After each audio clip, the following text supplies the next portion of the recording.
You said that the competitive nature, kind of that striving for greater power, Hmm. drives the social change. But where do you think that that competitive nature stems from? Is it something that is institutional in Hmm. society, or is it something inherent in our own personalities as humans? We have competitive nature, or is it rather the environment that we are put in that enables us or Hmm. shapes us in a Hmm. certain way to be competitive? Yeah. I'm uh, distrustful, suspicious of any attempt to claim a kind of competitive instinct in human beings, just because I think competition is too complex a behavior to be, genetically determined. Obviously, we have their kind of fight or flight instincts, and there are various kinds of pretty basic hardwired into us behaviors. But um, I define competition as uh, rivalry over some limited good, and that's a very old definition. It goes back to the 16th century um, or 17th century, uh, and that's not an instinct or a part of human nature. That's a kind of situation. So, in a situation where there is, we're not here competing to be there. Right. It's freely available. There's it's not a limited good, but we might compete for speaking time or something if Mm. we had big egos or whatever. But We'll get that. so yeah, and that's part of the point of the title of the book, Domestication of Competition, is precisely that. The point is that at a certain point in human history, um, uh, the way that we compete with each other becomes highly institutionalized, highly formalized, very kind of rule governed in political, economic, cultural spheres, and that the ensuing competition is uh, enabled or an effect of that institutional change. It's not just human competitiveness, from somewhere deep in our genes expressing Mm. itself.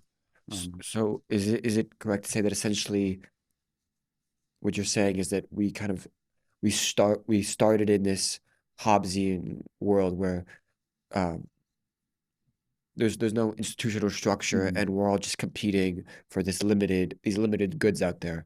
But then it became we created institutions that not just through political institutions but mm, also societal mm, institutions that allowed us or that caused us to be competitive in a quote unquote civil mm-hmm. uh, Civil way. in a civil I way. mean, yeah, I mean, the argument is very much about reining in violent competition and and replacing it with more civil forms of competition. I mean, I tend to agree with Max Weber that competition is peaceful conflict, Right. basically. Um, I would, I mean, uh,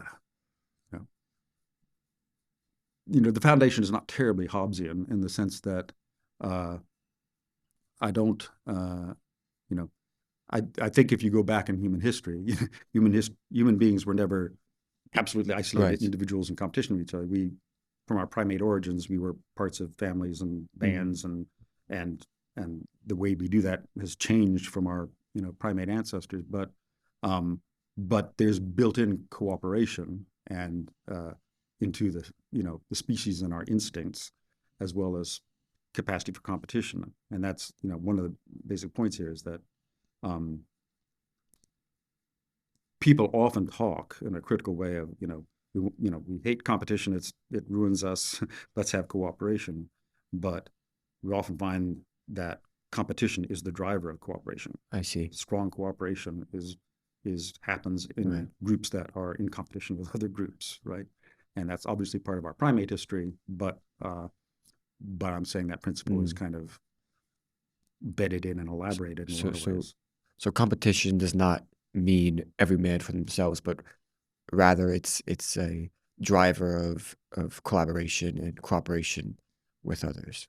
Yeah, and when you harness it in the way I'm talking about, it um, the kind of creative dynamism that comes with competition uh, can be unleashed and amplified uh, without the kind of cost of society wiping each other out. Mm. I don't want to be, we still live in an international world where states are in Right. some cases kind of zero-sum struggles with each other. There's real, brutal competition still with us. But the book is very much about how the liberal form of society that's generally contained within liberal democratic state regimes manages to harness this energy and cultivate it to a kind of collective purpose. There's a big difference between having to achieve legitimacy by having a central authority lay down what's true and what we believe and squash on anybody who doesn't agree with it, versus having a system where people are invited to constantly put forth new proposals, new interpretations, new claims on truth, but without killing each other. They find ways to kind of winnow out and select, amongst those truth claims. Mm.